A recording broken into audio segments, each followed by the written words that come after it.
আর আজকে কতদিন পর আসছো? 1 মাস। এখন শুক্রাণু কত আছে? 30 মিলিয়ন। 10 থেকে 30 মিলিয়ন বাড়লো না কমলো? আর পেলাম বাবা হওয়া, বাচ্চা হওয়া সবকিছু আল্লাহ তাআলার ইচ্ছা, কিন্তু শুক্রাণু বাড়ছে নি।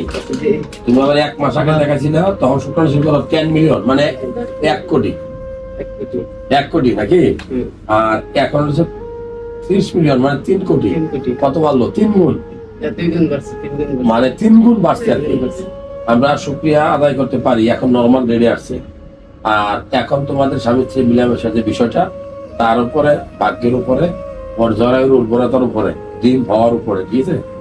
কারণ মেয়েদের ডিম থাকে 2 দিন, ডিম্বক, মানে ডিম্বক থেকে ডিমটা তৈরি হয় 1। এটা নর্মালি আমরা বলি স্বামী স্ত্রী মিলামেশাটা প্রথম 10 দিন না করে পরের 10 দিন গুরুত্বপূর্ণ, বিশেষ করে 15 নম্বর, 16 নম্বর এবং 14 নম্বর দিন। এটা একটু মাথায় রাখবা। শুক্রাণু বাড়ছে তো, ঠিক তো? আল্লাহ বলে চেষ্টা করে আবার 2 মাস পরে দেখবো, ঠিক আছে?